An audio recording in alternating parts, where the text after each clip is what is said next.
The grand hall of the Accord was a cathedral of silence, built to amplify the scratch of a quill on parchment. Its obsidian walls drank the light from the 1,000 candles floating near the vaulted ceiling, and the air, cold and still, smelled of ancient stone and melted wax. King Adrian sat at the head of a monstrously long marble table, the treaty of the silver truce spread before him like a pale, dead thing. The weight of his crown was a familiar ache at his temples, a cold circle of gold and responsibility he had borne for 3 centuries. He was the architect of this peace, a peace bought with blood and strategy, and now, to be sealed with something far more precious. He kept his eyes on the document, on the elegant, merciless script that outlined the cessation of a 100-year war. Every line was a concession, every clause a victory. His kingdom would be safe. His people would no longer live in the shadow of the Slayer's pyre.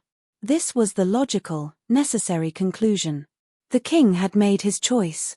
Across the table, the Grand Master of the Slayers, a man named Theron, watched him with eyes like chips of flint. His face was a roadmap of old scars, his presence a palpable weight of conviction. He and his 5 lieutenants wore the grey and silver of their order, their armor scoured clean, their hands resting near the hilts of their blessed blades. They were anathema, a holy blight upon his world, and today, they were his partners in peace. The treaty required a gesture of faith, a hostage of such value that neither side would dare break the terms. The Slayers had demanded a royal. Adrian had no siblings, no children. He had only a wife. He could feel her presence behind him, standing near the great doors. He did not need to look. He could feel the warmth of her life, a small, defiant sun in this cold, dead place. Elena. A human woman he had married for political advantage, a union to appease the border lords who still traded with mortal settlements. She was supposed to have been a symbol, a pretty, pliable queen who would soften his image. He had treated her with a careful, calculated distance, offering courtesy but not confidence, comfort but not vulnerability. He was a king, and a king's heart was a political liability. He had believed that. He had built his reign on that belief. The final signatory clause, Theron said, his voice a low gravelly sound that scraped the silence. The offering. Adrian dipped the quill into the inkpot. The ink was a deep, viscous black, the color of a starless night. He could hear the faint rustle of Elena's dress, a soft whisper of velvet against the marble floor. He had told her it was a formality, a temporary arrangement. A lie. The treaty was clear. She would be taken into the Slayers' custody at their mountain fortress of Skyreath, to remain there as a permanent ward, a living symbol of the truce. A gilded cage, but a cage nonetheless. He had assured himself she would be safe.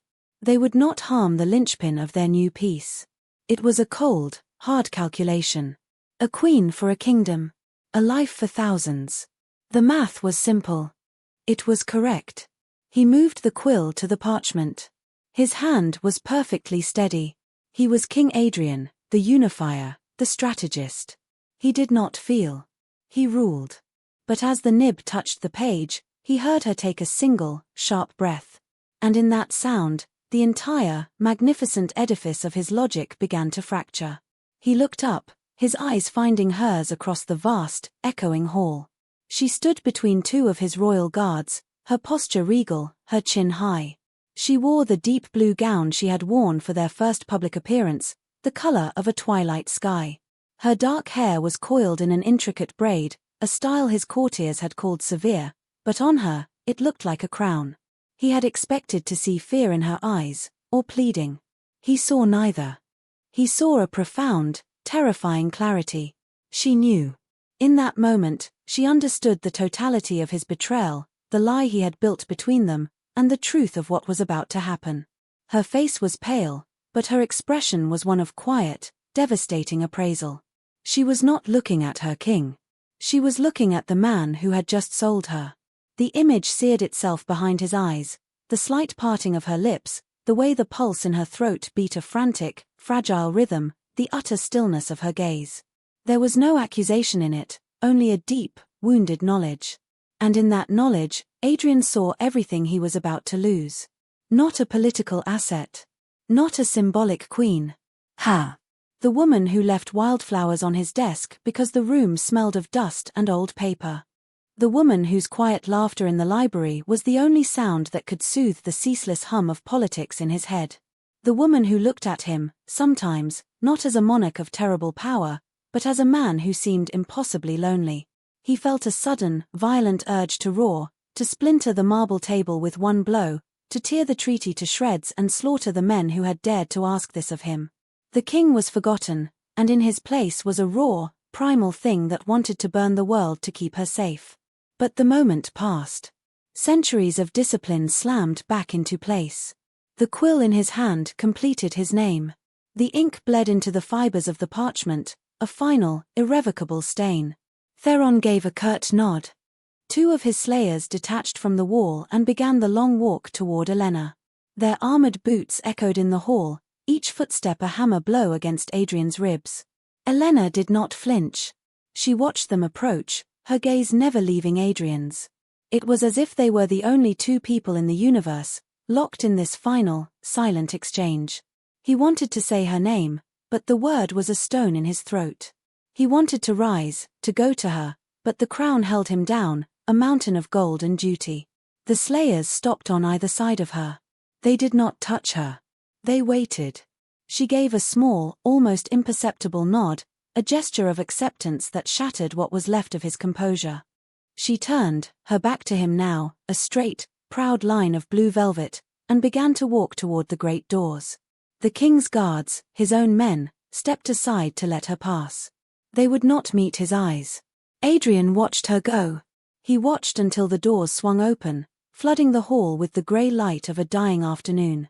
He watched as her silhouette was framed for a moment against the sky. And then the doors closed, a deep, booming sound of finality, and she was gone. The hall was silent again, but the silence had changed. It was no longer still and cold. It was empty. A vast, suffocating void where a small, defiant sun had just been extinguished. Theron rose, rolling the treaty with a practiced efficiency. "The truce holds, Your Majesty," he said. Adrian did not look at him. He was still staring at the doors, at the place where she had been. The victory was his. The kingdom was safe. He had won. But the only thing he could feel was the ghost of her eyes on him, and the chilling, absolute certainty that he had just made the single greatest mistake of his very long life. The king had saved his kingdom, but the man had lost his soul. The days that followed were a study in hollow triumph.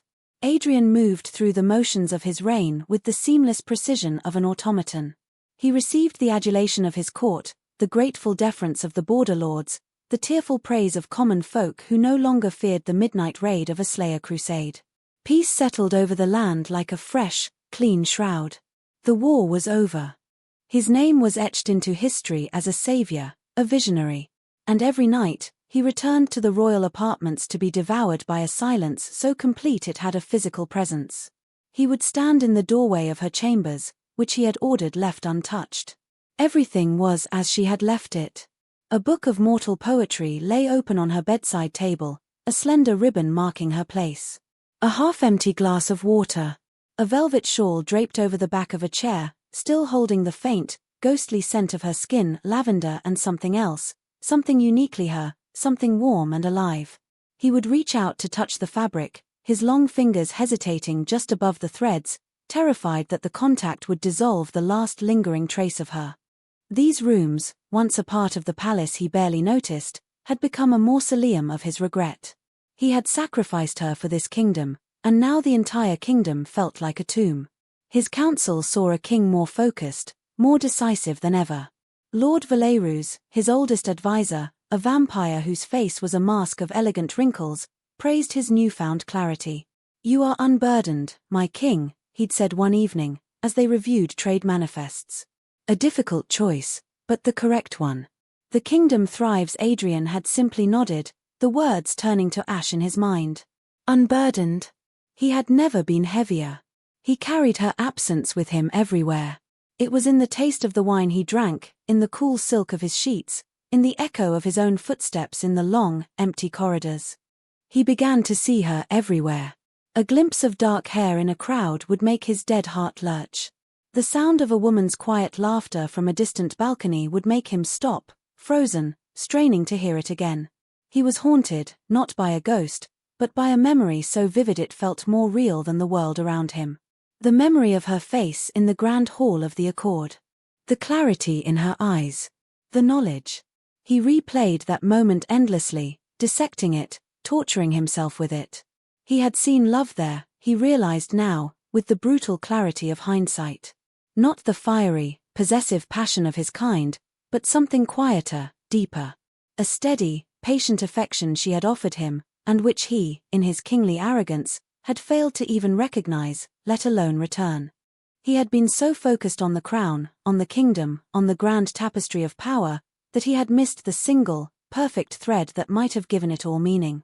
He had not loved her then. He had not allowed himself the vulnerability. But in her absence, love grew like a poison vine, wrapping around his soul, squeezing the life from his immortal existence. It was a strange, agonizing alchemy. He had to lose her to understand what she was. And now he knew. He loved her. The admission was a physical blow, a truth so powerful it buckled his knees. He loved her, and he had handed her to his enemies. 3 months after the treaty, the first reports trickled in. Whispers from his spies embedded near the Slayer's mountain fortress. They were meant to be monitoring the truce, ensuring Theron's men held to the terms.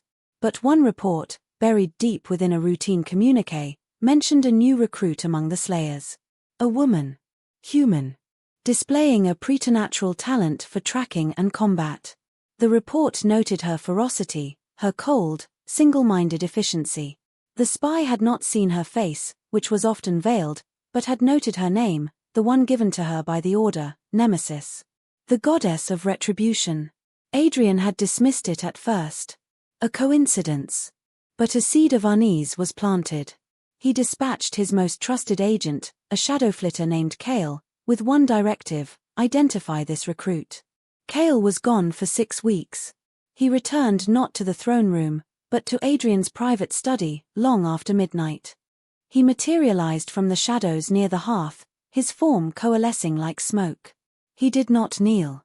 "My king," Kale whispered, his voice strained. He held out a small, rolled piece of parchment. It was not a formal report. It was a sketch. Adrian's hands trembled as he took it. He had not trembled in 200 years. He unrolled the parchment. It was a charcoal drawing, rough but rendered with a spy's attention to detail. A woman's face, framed by the stark cowl of a slayer's hood. The lines of the face were harder, the mouth set in a grim, unyielding line. There were new scars, a thin white line that bisected her left eyebrow, another that traced the sharp angle of her jaw. But it was her. It was Elena. The eyes were the same, but the wounded knowledge he remembered was gone. In its place was a cold, empty fire. The look of a hunter. Beneath the sketch, Kale had written a single, devastating sentence. They did not cage her. They forged her into a weapon. The parchment slipped from Adrian's fingers. The world narrowed to a single point of sound, the frantic, useless beating of his own dead heart. She was alive. A surge of impossible, agonizing relief crashed through him, so powerful it was a physical pain.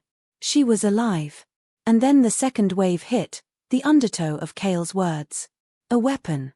They had taken his wife, the woman who loved poetry and wildflowers, and they had turned her into one of them. A slayer. A killer of his kind.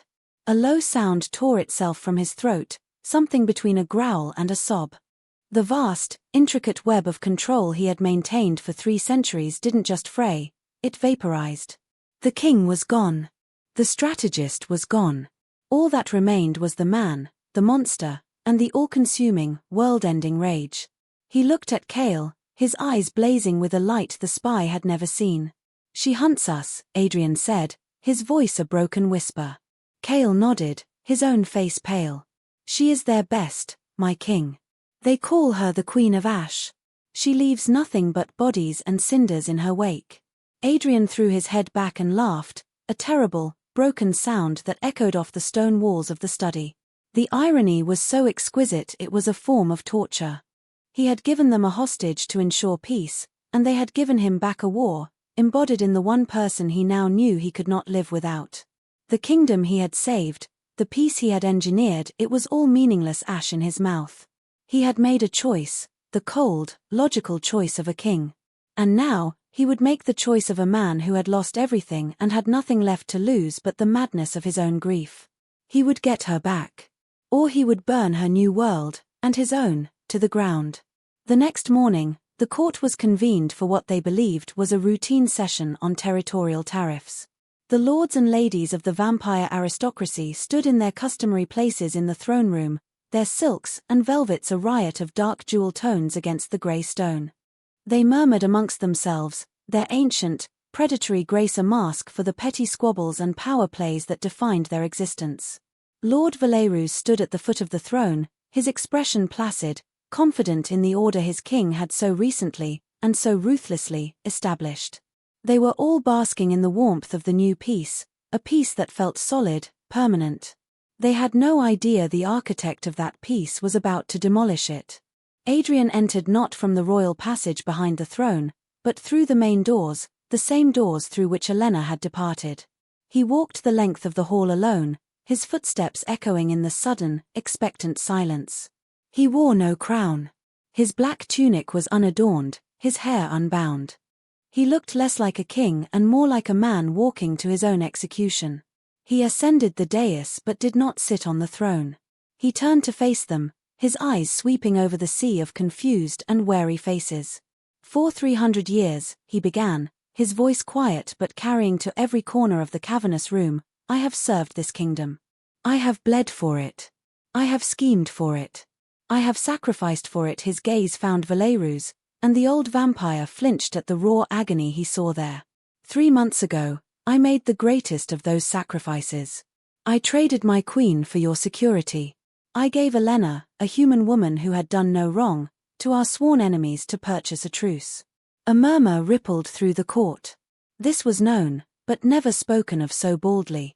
It was the unpleasant calculation that had bought their current comfort. They had accepted it as the hard price of victory. I told myself it was the choice of a king, Adrian continued, his voice growing stronger, laced with a self-loathing so profound it was a tangible force. I told myself it was for the greater good. I told you all that it was a necessary price. I lied.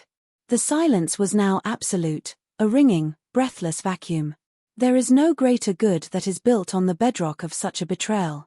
There is no kingdom worth the cost of a single, innocent soul. I chose power over a person. I chose a throne over a promise. And in doing so, I have failed not only as a man, but as your king. He took a deep breath, the words coming now like a torrent, a confession he had held back for months. The peace we enjoy is a poisoned fruit. It is a lie. And I will no longer be the king of a lie. He looked from face to face, seeing the dawning horror in their eyes. This was not the cold, calculating monarch they knew. This was a man on fire with regret, and he was threatening to set their entire world ablaze. I have received word of my wife, he said, his voice dropping to a near whisper, a sound more menacing than any shout. The slayers did not honor the spirit of our accord. They did not keep her as a ward. They broke her. They remade her. They have turned her into a hunter of our kind. She lives, and she serves those who would see us all destroyed. Gasps echoed through the hall. Valerus took a half-step forward, his hand outstretched as if to ward off the words. My king, this is a complication. But the treaty holds. We can protest this through diplomacy. Adrian laughed, the same broken, terrible sound from the night before. The time for diplomacy is over. The time for treaties is over. He looked directly at his council, at the powerful, ancient vampires who had advised him for centuries. I am dissolving this council. I am suspending the treaty of the Silver Truce. And I am here to inform you that I am abdicating the throne. Chaos erupted. Shouts of disbelief and fury crashed against the stone walls. Valerus stared, his mouth agape, his placid mask shattered. Abdicate? Adrian, you are mad. The kingdom will shatter. The slayers will see it as weakness. They will attack. Let them, Adrian snarled, his eyes flashing with crimson light. Let the kingdom shatter. Let it all burn. I sacrificed her to save it, and it was not worth the price. Now, I will sacrifice it to save her. It is the only atonement that has any meaning." He held up a hand, and the sheer force of his presence quelled the uproar. "I renounce my crown. I renounce my titles. I renounce my duties. I have only one duty now, to find her. To beg for a forgiveness I do not deserve. To stand between her and the monsters who made her, and the monsters who let her be taken." His gaze swept the room, a final, damning indictment. "I leave the kingdom in your hands. Do with it what you will. It is a thing of stone and borders. I am going to find my heart." Without another word, he turned his back on the throne, on his court, on his entire life's work. He descended the dais and walked back down the long aisle, the cacophony of his subjects' outrage rising behind him. They did not understand. They saw it as madness, as the ultimate dereliction of duty. They saw a king committing political suicide, throwing away centuries of stability for a human woman, for a memory. They were right. It was madness. It was suicide. And it was the first true, honest thing he had done in 100 years. He walked out of the throne room, out of the palace, leaving the shattered pieces of his kingdom behind him without a single backward glance. The king was dead. Adrian, the penitent, was all that was left. The world outside the palace walls was a harsh and unforgiving thing. Adrian had forgotten its texture, the grit of it. For centuries, his reality had been one of polished marble, soft velvet, and the rarefied air of power. Now, it was the suck of mud on his boots, the sting of freezing rain on his face, and the sour smell of fear in the taverns where he sought information. He traded his royal signet ring for a horse and a sword, his fine clothes for durable leather. He was no one now, just another grim-faced traveler on the road, and the anonymity was a strange comfort. It was a stripping away of the lies, leaving only the raw purpose that drove him. He hunted her as she hunted his kind. It was a grim pilgrimage, following the trail of her work. He found the aftermaths of her kills, vampire nests reduced to ash and rubble, the scent of sanctified steel still lingering in the air. The slayers were brutal and thorough, but her work had a different quality. It was surgical, precise. There was no wasted effort, no theatrical cruelty. It was the clean, cold work of an expert. He saw her efficiency and felt a pang of perverse pride, immediately followed by a wave of soul-crushing guilt. He had created this. His betrayal was the flint that had struck the spark of this terrible fire. He traveled for months, through the jagged peaks of the Dragon's Tooth Mountains and into the sodden marshlands of the Weeping Fen. He spoke to humans in hushed tones, gathering whispers of the Queen of Ash, the silver-eyed slayer who moved like a ghost and never missed her mark. They spoke of her with a mixture of awe and terror. She was their avenging angel, a symbol of their defiance. To Adrian, every story was another twist of the knife. He learned her movements, her patterns. She worked alone, shunning the company of other slayers. She took the most dangerous assignments, the ones deep in vampire territory, as if she had a death wish. Or perhaps, he thought, as if she were searching for something. For him. The thought was both a hope and a terror. He finally caught up to her trail in the crumbling, northern province of Greywood, a land of perpetual twilight under a canopy of ancient, moss-draped trees. He found a village that had been terrorized by a small coterie of feral vampires. The villagers told him the Queen of Ash had passed through 2 days prior. The nest was now a smoking ruin on the edge of the woods. She was close. He tracked her from the village, his own ancient senses, long dulled by palace life, sharpening with every step. He could smell the faint trace of crushed herbs, a scent she had always favored, and the cold, metallic tang of slayer weaponry. The trail led him deep into the forest, to a place where the trees grew so thick they blotted out the sky. It ended at a clearing, where a small, ruined chapel stood, its stone walls choked with ivy, its roof long since collapsed to the heavens. He paused at the edge of the clearing, his heart, for the first time, hammering with something other than guilt. It was fear. He was afraid of what he would find. Afraid of the woman she had become. Afraid that she would look at him and see nothing worth saving. He took a breath that did nothing to calm him and stepped into the open. She was there. She sat on the edge of a broken stone altar, sharpening a wicked-looking silver blade on a whetstone. The sound was a rhythmic, abrasive whisper in the quiet woods. She wore the slayer's uniform, hardened black leather, a grey surcoat, and a quiver of crossbow bolts slung across her back. Her dark hair was cut short, ruthlessly practical. She didn't look up, but the rhythmic scrape of stone on steel stopped. "I knew you were following me," she said. Her voice was different. The warmth was gone, replaced by a low, chilling flatness. "I could smell the rot of royalty for the last 50 miles. He stopped, a dozen paces from her, his hands open at his sides. He had imagined this moment 1,000 times, rehearsed 1,000 speeches filled with remorse and explanation. They all crumbled to dust in the face of her reality. She was more formidable, more beautiful, and more broken than he had ever imagined. "Elena," he said, and his own voice sounded strange, a hollow echo of the king he had been. She finally looked up, and his breath caught. The cold fire he had seen in the sketch was a pale imitation of the real thing. Her eyes were abysses of controlled hatred. She set the blade and whetstone aside with a deliberate, unhurried motion. Her hand went to the crossbow resting on the altar beside her. She picked it up, the movement fluid and economical.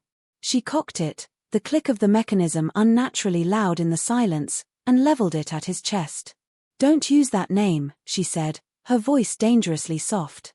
"That woman is dead. You killed her."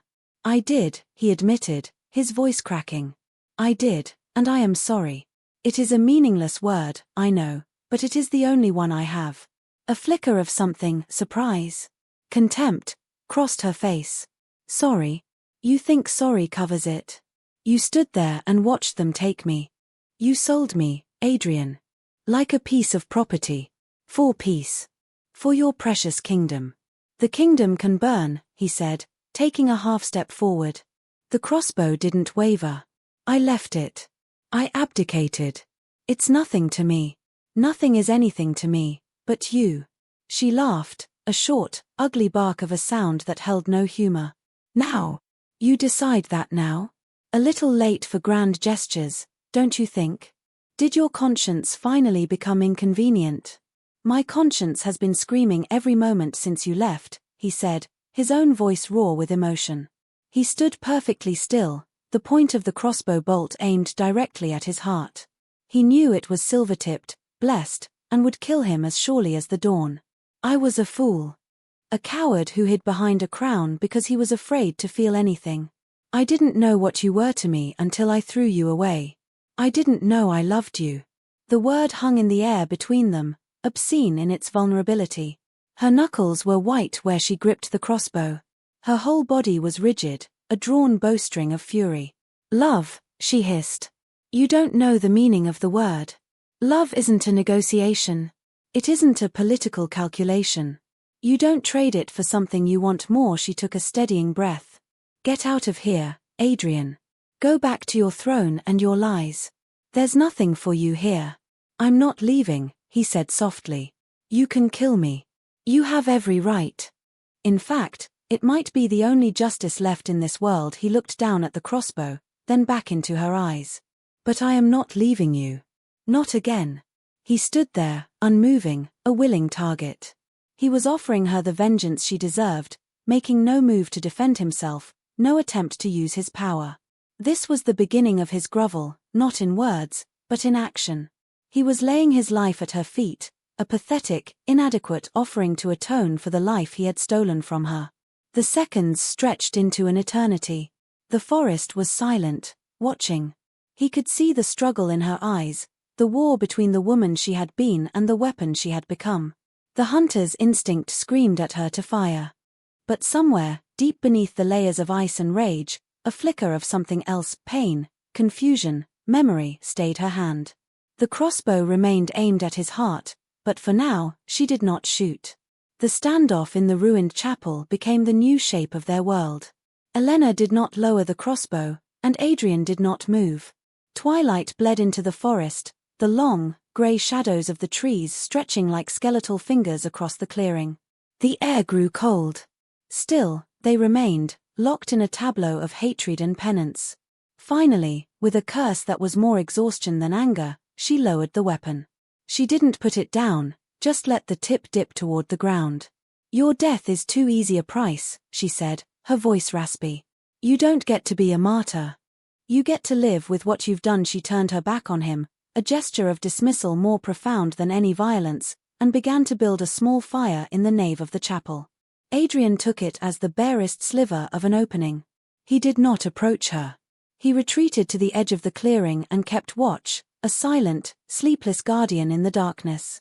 He was a king who had commanded armies, and now his entire world was reduced to this small circle of crumbling stone, his only purpose to watch over the woman who despised him. This was his penance. Days turned into weeks. She moved, and he followed, a persistent shadow she could not shake. She never spoke to him directly, never acknowledged his presence except with a glare of pure contempt if he came too close.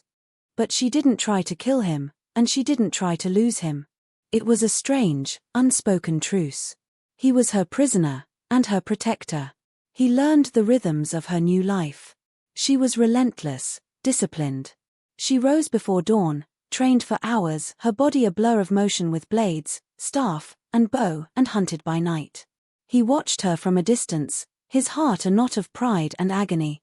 He saw the cost of her new skills in the exhaustion that settled deep in her bones, in the way she sometimes flinched at sudden noises, in the nightmares that made her cry out in her sleep.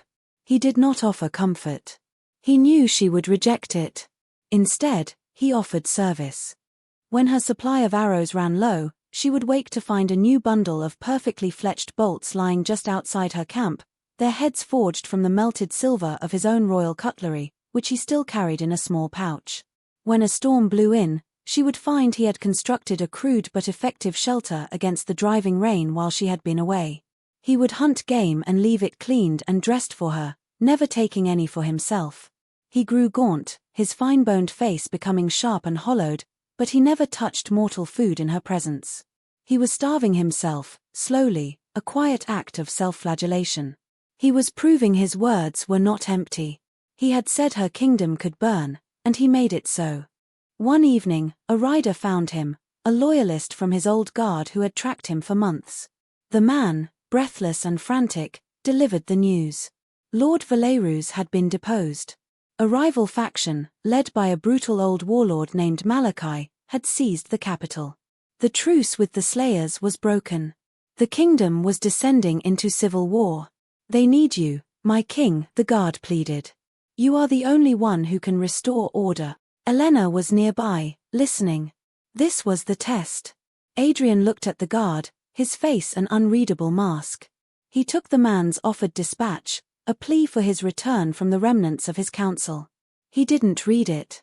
He held it over Elena's small campfire until it caught, the parchment blackening and curling into ash.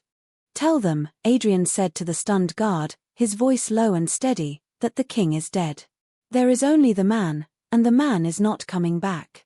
He dismissed the guard and turned to look at Elena. Her expression was guarded, but for the first time since he had found her, the pure, unadulterated hatred in her eyes had been diluted by something else. Confusion. Uncertainty. He had just thrown away his last chance to reclaim his power, his legacy, his entire world. He had done it without hesitation. For her. He had let his kingdom burn. She began to speak to him after that. Not with warmth, but with a grudging necessity. She would ask for his assessment of a tactical situation, for his knowledge of vampire weaknesses.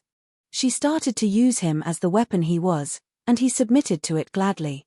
He became her strategist, her scout, her living encyclopedia of the enemy.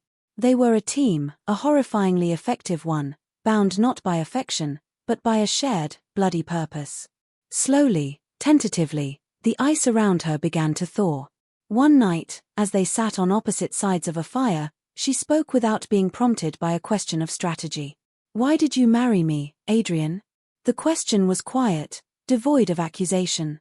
It was a genuine inquiry. He looked into the flames, the light flickering across his starved face. "For an alliance. To placate the border lords." It was a political maneuver he forced himself to meet her eyes.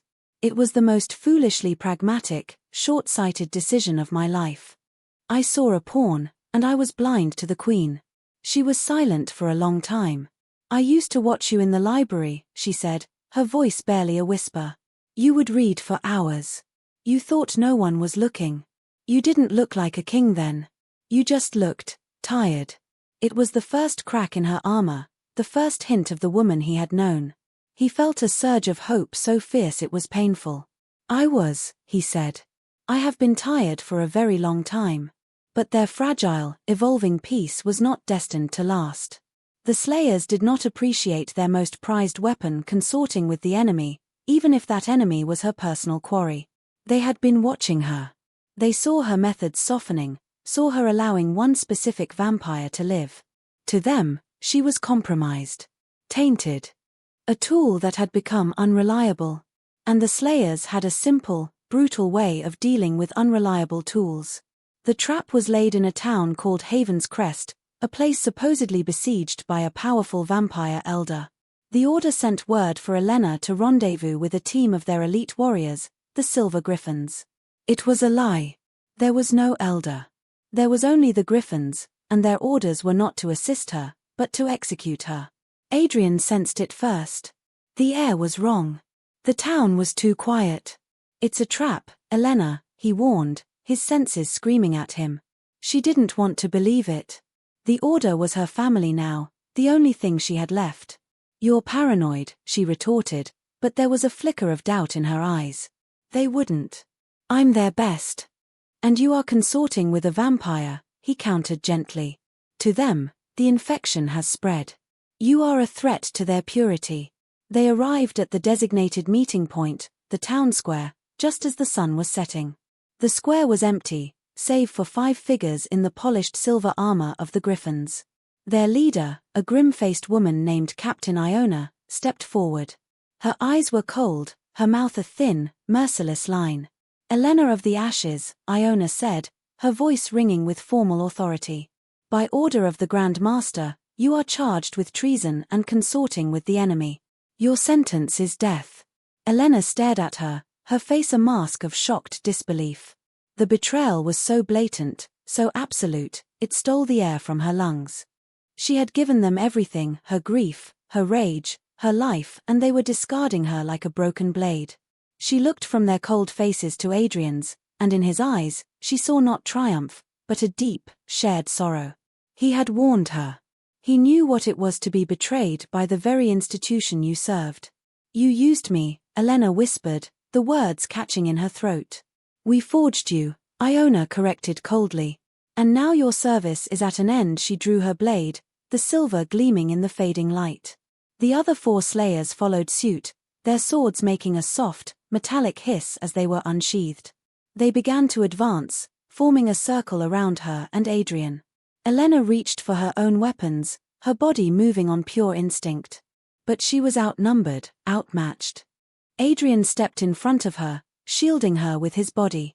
He was unarmed, gaunt, and weary, but he stood as if he were still clad in royal armor, a king defending his last and only territory. "You will not touch her," Adrian said, his voice a low growl that promised violence beyond their comprehension. Iona sneered. "You are a dead man, vampire. Stand aside and we might grant you a swift end." Adrian smiled, but it was a terrifying sight, a bearing of fangs that held no humor, only the promise of annihilation. "You mistake me for a politician," he said, his eyes beginning to glow with a faint, crimson light. "I am done with negotiations." In that moment, he was no longer the penitent, the groveling lover. He was the ancient predator he had suppressed for so long. He had let his kingdom fall, starved himself, humbled himself, all for her. But he would not let them take her. That was a line he would not allow to be crossed. This was the final choice, the one that transcended politics, penance, and reason. It was simple, primal, and absolute. Her, over everything else. The slayers charged. The world dissolved into a blur of motion and a symphony of violence. Adrian moved with a speed that seemed to defy the laws of physics. He was a wraith of black leather and righteous fury. The first slayer, a large, bearded man, swung his greatsword in a deadly arc Adrian didn't dodge. He flowed under the blow, his hand shooting out to grip the man's throat. There was a sickening crack of bone, and the slayer dropped, his armor clattering on the cobblestones. Elena watched, frozen for a heartbeat, stunned by the sheer, brutal efficiency of his power. This was the might he had held in check for months, the terrifying force that had conquered a continent. And he was unleashing it all for her. He took the second Slayer's sword from his hand, the blessed silver burning his palm, but he didn't flinch. The metal sizzled, smoke rising from his skin, but his grip was iron. He spun, the stolen blade a silver whisper, and parried a thrust from Captain Iona. Their blades locked, screeching, inches from his face. "She is mine," Adrian roared, the sound inhuman, echoing with centuries of repressed power. He forced Iona back, his strength overwhelming her. He was not just fighting them, he was dismantling them. He moved through them like a storm. He broke a man's arm with a contemptuous twist, then drove the pommel of his stolen sword into another's helmet, the impact ringing like a death knell. He was a whirlwind of precise, lethal motion. It was not a fight, it was a massacre. He was showing them the difference between a trained soldier and an ancient, territorial predator defending its mate. Elena snapped out of her shock. She drew her own blades, her body moving with the deadly grace they had taught her. She was no one's damsel. She met the last griffin, a young man with panicked eyes, and their swords rang together. But her heart wasn't in it. She was fighting the men who had been her brothers in arms, the people who had given her a purpose when she had none. The fight ended quickly, her blade finding an opening in his defense, a wound to disable, not to kill. But Adrian was not dealing in half measures. He disarmed Iona, sending her sword spinning into the darkness. She stood before him, weaponless, her face pale with shock and fear. She had only ever seen vampires as monsters to be hunted, prey to be cornered. She had never faced one like this, a king fighting with the fury of a god. "It's over," Elena called out, her voice shaking. "Adrian, stop." He heard her. He looked at the terrified captain, his chest heaving, the crimson light in his eyes slowly fading back to their natural grey.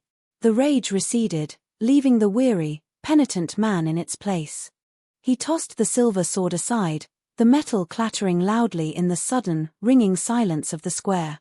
He turned to Elena, his hand smoking where the silver had burned him, his face a mask of concern. "Are you hurt?" he asked, his voice soft, the storm completely gone. She could only shake her head, staring at the carnage around them. He had slaughtered the elite of her order, the very people who had defined her life for the past year. He had chosen her, not just over his kingdom, but over the last semblance of peace in the world. He had declared war on the only power that could challenge him, all to save her. The surviving slayers, Iona and the man Elena had wounded, scrambled away into the darkness, leaving their dead behind. They were alone in the square, surrounded by the bodies of her former comrades. The scale of his choice, of his sacrifice, settled over her. He hadn't just said the words. He had shown her, in the most brutal, unequivocal way possible, that he would burn the entire world for her. She looked at him, at the gaunt face, the haunted eyes, the hand that was still blistering from the silver he had wielded to protect her. The last wall of ice around her heart didn't just crack, it shattered. The hatred, the rage, the need for vengeance that had driven her for so long, it all just evaporated. It left behind a deep, aching void, which was slowly, terrifyingly, being filled with something else. Something she thought had died in the grand hall of the Accord.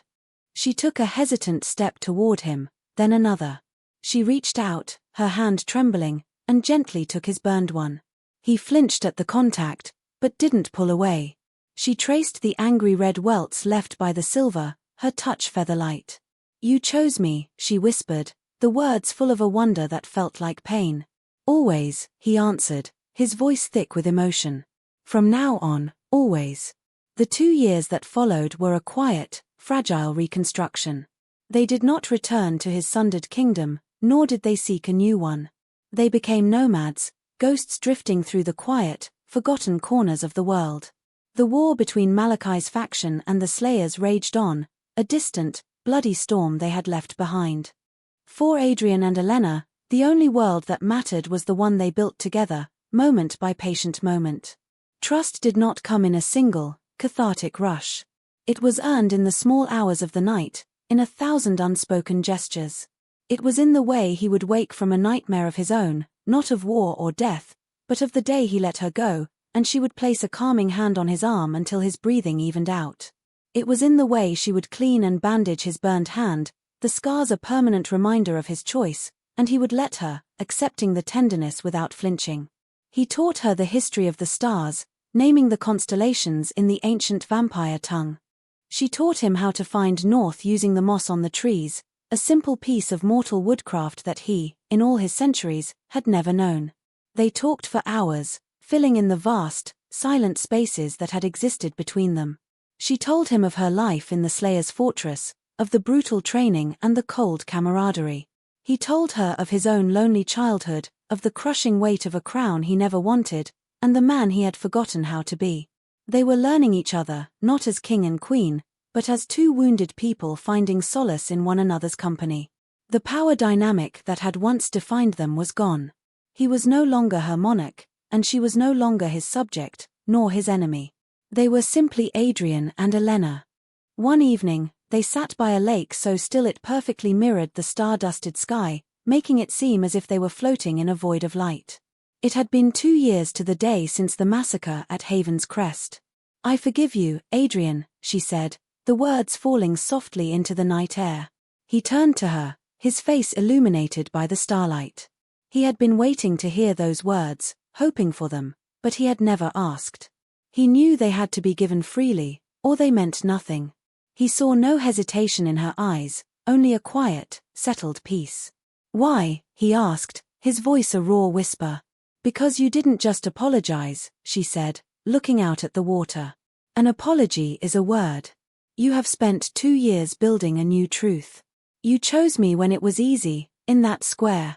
But you have also chosen me every single morning since, when it has been quiet and hard, and there was no one to see. You chose me over your pride, over your power, over your past. The man who stands with me now is not the king who sold me." She turned to meet his gaze, a small, genuine smile touching her lips for the first time in years. "I think I am finally ready to meet him." He didn't have the words to respond. He simply reached for her hand, his fingers lacing with hers. It was a simple gesture, but it held the weight of their entire journey, the betrayal, the atonement, the slow, painful healing. A month later, they stood on a cliff overlooking the sea, the wind whipping her short hair around her face. He wore simple black, she a simple dress of dark blue, the color of a twilight sky. There was no priest, no court, no audience. There was only the sky, the sea, and them. He held her hands, his grip warm and steady. "I had a kingdom," he said, his voice carrying over the sound of the waves. "It was made of stone and fear. I thought it was my life's work. I was wrong. My life's work is this."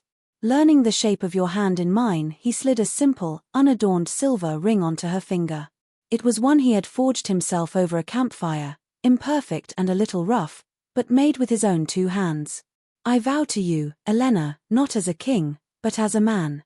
To choose you, every day. To be the home you deserve. To love you not as an idea, but as the woman you are. Always." Tears welled in her eyes, but they were not tears of sorrow. She took the matching ring he had made for himself and slid it onto his finger. "I had a cause," she said, her voice thick with emotion. "It was made of vengeance and rage. I thought it was my only purpose. I was wrong. My purpose is this." Learning to see the man behind the monster, she squeezed his hand. "I vow to you, Adrian. To build a new life with you, not on the ashes of the past, but on the ground we stand on now. To be your partner, your friend, and your love. Always." He leaned in and kissed her. It was not a kiss of desperate passion or frantic relief. It was a quiet, certain thing, a seal on a promise that had already been kept 1,000 times over. It was the beginning of a new normal, a peace they had earned not through treaties or swords, but through the difficult, courageous work of forgiveness. They stood there for a long time, watching the sun set over the endless ocean, 2 solitary figures against the vastness of the world, finally, and completely, home.